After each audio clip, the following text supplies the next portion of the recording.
어느 날 작은 마을에 사는 앨리스는 친구들과 함께 토요일 오후를 보내기 위해 마을의 유명한 초콜릿 공장에 갔다. 이 공장은 달콤한 초콜릿의 향기로 가득 차 언제나 사람들의 마음을 설레게 했다. 앨리스는 친구들과 함께 공장이 이곳저곳을 둘러보면서 온갖 종류의 초콜릿을 시식할 기회를 가졌다. 처음엔 달콤한 맛에 반해 앨리스는 자제력을 잃고 다양한 초콜릿을 먹기 시작했다. 밀크 초콜릿, 다크 초콜릿, 바닐라 드리즐 초콜릿, 초콜릿의 매력적인 맛과 향기에 그녀는 점점 더 빠져들었다. 하지만 시간이 지날수록 앨리스는 배도 부르고 머리가 아파오기 시작했다. 예상치 못한 고통이 찾아온 것이다. 그때 초콜릿 공장의 창립자인 에드워드 할아버지가 앨리스 곁에 다가와 미소를 지었다. 에드워드 할아버지는 고전적인 에피쿠로스주의자라는 소문이 있었다. 에피쿠로스를 인용하며 그는 말했다. 진정한 쾌락은 과도함 속에 있는 것이 아니란다. 앨리스, 오히려 고통과 불안을 피하면서 꼭 필요한 것에 집중할 때 우리에게 찾아오지. 앨리스는 초콜릿을 조금 먹어본 후 그 진리를 깨달았다. 그리고 할아버지의 조언에 감사하며 공장 밖 공원의 벤치에 앉았다. 그녀는 공원의 고요한 분위기에 기대어 마음을 차분히 가라앉혔다. 바람에 흔들리는 나뭇잎 소리와 멀리서 들려오는 새들의 노랫소리가 그녀의 머릿속에서 번잡했던 생각들을 잠재웠다. 이 순간 앨리스는 알게 되었다. 진정한 쾌락은 오로지 순간적인 향락이나 과잉된 욕구 충족이 아니라 내면의 평화와 안정에서 비롯된다는 것을. 초콜릿을 지나치게 먹고 난 뒤 찾아오는 고통은 에피쿠로스가 피하라고 했던 육체적 고통과 심리적 불안의 전형적인 예였다. 그날 이후 앨리스는 더 이상 어떤 일을 하든 절제를 잊지 않았고 물질적 만족보다는 정신적 만족을 추구하게 되었다. 그녀는 친구들 사이에서 가장 현명하고 차분한 사람으로 자리 잡았고 결국 사람들에게 그녀만의 독특한 행복의 비법을 전파하기 시작했다.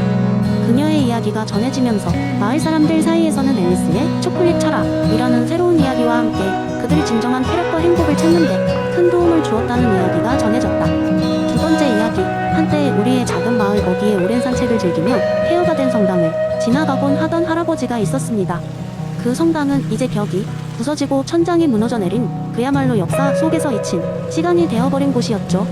그러나 할아버지는 매일 아침 성당 앞에 서서 잠시 기도를 드리곤 했습니다. 그의 기도는 항상 짧고 조용했습니다. 하지만 그가 얼마나 많은 아침을 그렇게 시작했는지 모릅니다. 그러던 어느 날 할아버지는 산책길에서 한 젊은이를 만났습니다. 젊은이는 항상 성당 앞에서 기도를 드리던 할아버지가 이상하게 느껴졌습니다. 젊은이는 용기를 내어 물었습니다. 할아버지, 왜 이렇게 무너진 성당 앞에서 매일 기도하세요? 이젠 하나님도 이곳에 계시지 않은 것 같은데요? 할아버지는 미소를 지으며 천천히 대답했습니다. 젊은이, 스피노자를 들어본 적이 있나? 젊은이는 고개를 저었습니다. 스피노자는 신이 자연 그 자체라고 믿었단다. 신은 저 무너진 벽돌 속에도, 저기 피어나는 작은 꽃 속에도, 그리고 이 모든 것을 감싸 안고 있는 공기 속에도 계시는 거란다. 젊은이는 여전히 이해하기 힘들어하며 물었습니다. 하지만 성경에 나오는 신은 분명 인간의 모습을 취하고 있지 않나요? 그러자 할아버지는 고개를 끄덕이며 말했다. 맞다.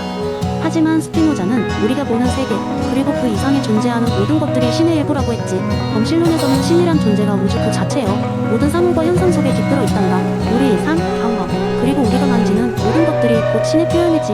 젊은이는 조금씩 이해하기 시작했습니다. 할아버지는 성당 앞에 선 이유가 단순히 무너진 건축물 때문이 아니라 그가 그곳의 자연, 시간의 흐름, 그리고 변화 속에서도 신의 존재를 느끼기 때문이란 걸 알게 되었습니다. 할아버지에게 그 성당은 파괴된 흔적 그 이상의 것이었습니다. 그것은 자연의 모든 아름다움과 동시에 그 속에서 신의 존재를 찾으려는 그의 마음의 표현이었습니다. 그날 이후로 젊은이는 매일 아침 할아버지와 함께 산책을 하기로 했습니다. 두 사람은 성당을 지나 길게 뻗은 들판을 걷고 숲속 냇가에서 잠시 머물곤 했습니다. 젊은이는 그곳에서도 신의 존재를 느끼려 했고 점차 신이란 시간과 공간을 초월한 곳에만 존재하는 것이 아니라는 걸 실감하게 되었습니다. 이렇게 스피노자의 범실론을 바탕으로 할아버지와 젊은이는 자신들만의 성찰의 순간을 공유하고 신의 존재를 매일매일 새롭게 발견해 나갔습니다. 그들에게 신은 이제 태어 속에서도 만발한 꽃 속에서도 거친 바람 속에서도 느낄 수 있는 가까운 존재가 되었습니다. 세 번째 이야기. 옛날 옛적 지혜로운 마을 어귀의 지식의 숲.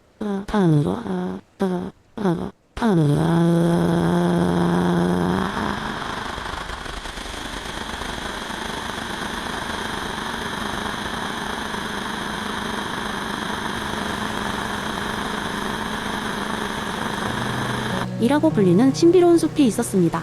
이 숲은 단순한 나무와 식물로 가득한 것이 아니라 주변 세계의 모든 경험과 이야기를 담고 있었습니다.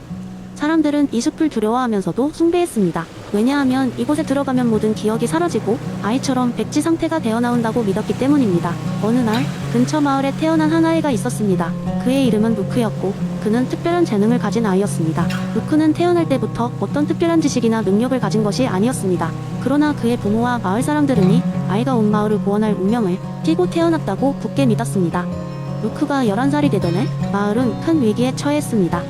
거대한 홍수가 마을을 위협했고 마을 사람들은 어떻게 대처해야 할지 전혀 감을 잡지 못하고 있었습니다. 그러던 중 오래된 전설에 따라 마을 원로들은 루크에게 지식의 숲에 들어가 새로운 해법을 가져오도록 부탁했습니다. 루크는 두려운 반기대 반으로 숲을 향해 걸음을 옮겼습니다. 숲에 들어서자마자 그는 이상한 기분에 사로잡혔습니다. 공기는 맑고 상쾌했지만 주변에서 들려오는 수많은 소리들이 그의 감각을 자극했습니다. 새들의 지저귀, 바람의 속삭임, 그리고 나뭇잎 사이로 새어들어오는 햇살이 모두 하나하나 그의 마음에 들어와 자리 잡는 듯 했습니다. 숲속을 깊이 들어갈수록 루크는 모든 기존의 기억이 사라지고 있다는 것을 깨달았습니다. 그러나 그는 기이하게도 두려움이나 불안감을 느끼지 않았습니다. 오히려 마음이 차분해지고 평화롭다는 느낌을 받았습니다. 기존의 지식은 사라졌지만 새로운 경험들이 그의 마음속에 자리 잡고 새로운 통찰을 제공하기 시작했습니다. 그는 그곳에서 눈에 보이는 모든 것, 그리고 들리는 모든 것을 호기심으로 받아들이고 있었습니다.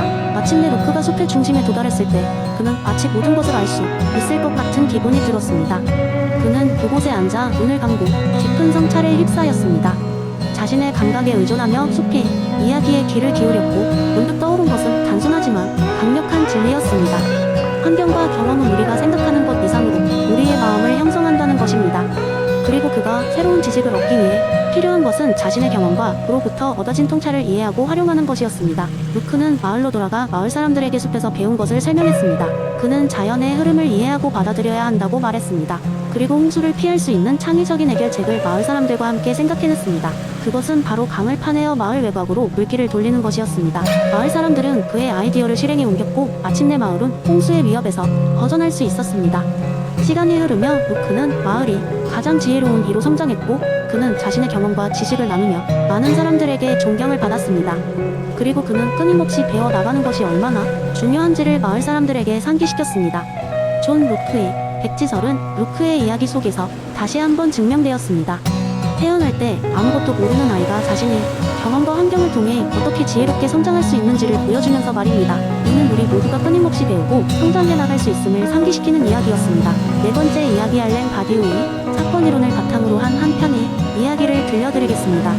이 이야기는 한 평범한 청년의 삶에서 벌어진 예측할 수 없는 사건과 그 사건이 그의 삶을 어떻게 변화시켰는지를 다룹니다. 김성우는 서울의 한 대기업에서 일하는 30대 중반의 평범한 직장인이었습니다. 그는 매일 아침 지하철을 타고 출퇴근을 하고 주말마다 친구들과 술을 마시거나 혼자서 집에서 영화를 보는 특별할 것 없는 일상을 보내고 있었습니다. 성우의 인생은 어쩌면 정확히 예정된 루틴의 나날들이었습니다. 안정적이긴 했지만 그저 그런 삶에 가끔은 지루함을 느끼기도 했습니다. 그러던 어느 날 성우의 친한 친구인 민수에게서 전화가 걸려왔습니다. 민수가 운영하는 작은 독립서점에서 이벤트가 열리는데 사람이 부족하다며 그를 도와달라는 것이었습니다. 성우는 별다른 약속도 없던 터라 노트북과 책 몇 권을 챙기고 서점을 찾았습니다. 서점에서는 즉흥 시쓰기 대회가 열리고 있었습니다. 주제는 예측 불가능한 사건이었고 참가자들은 그 자리에서 짧은 시를 쓰고 발표해야 했습니다. 성우는 본래 글쓰기에 큰 관심이 없었기에 그저 구경만 하려 했지만 인수위 호드김에 못 이겨 참가하게 되었습니다. 어떻게든 주제를 맞춰보려 머리를 싸매던 중 갑자기 그의 머릿속에 한 장면이 떠올랐습니다.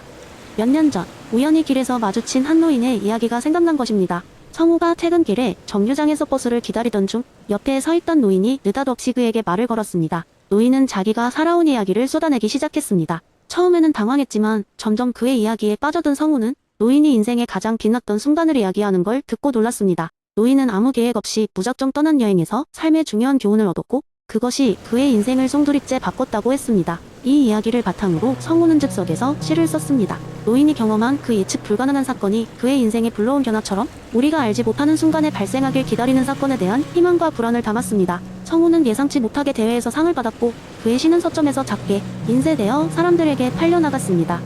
이 사건은 성우에게 있어 단순한 대회 이상의 의미를 가지기 시작했습니다. 그는 글을 쓸 때마다 자신이 그 순간과 다시 연결되는 듯한 느낌을 받았습니다. 그는 점점 회사에서의 자신보다 글을 통해 더 진실한 자신을 마주하는 것 같았습니다. 성우는 주말마다 글을 쓰고 소소한 글을 자신의 블로그에 올리기 시작했습니다. 얼마 지나지 않아 그의 블로그는 사람들이 모여들기 시작했고 성우는 그를 통해 다양한 사람들과 소통하게 되었습니다. 결국 성우는 안정적이지만 지루했던 일상을 벗어나 과감히 새로운 길을 선택했습니다. 그는 회사를 그만두고 자신만이 글을 쓰기 시작했습니다. 바디우의 말처럼 그에게 사건은 새로운 진리를 드러내었고 성우는 그 진리를 따라 자신의 정체성과 주체성을 새롭게 구성하게 된 것입니다. 이처럼 성우에게 서점에서의 즉흥시 쓰기 대회라는 작은 사건은 그의 인생을 바꾼 중요한 전환점이 되었고 그 사건에 충실함을 갖고 나아가면서 그는 자신의 세계에 진정한 변화를 가져오게 되었습니다. 비록 예측 불가능하고 갑작스러웠지만 그 사건이 제공한 가능성에 자신을 맡긴 결과였습니다. 이 이야기는 우리가 어떤 미지의 사건을 통해 얼마나 큰 변화를 경험할 수 있는지 그리고 그런 사건을 어떻게 받아들이고 충실히 살아갈지에 대한 성찰의 기회를 제공할 것입니다.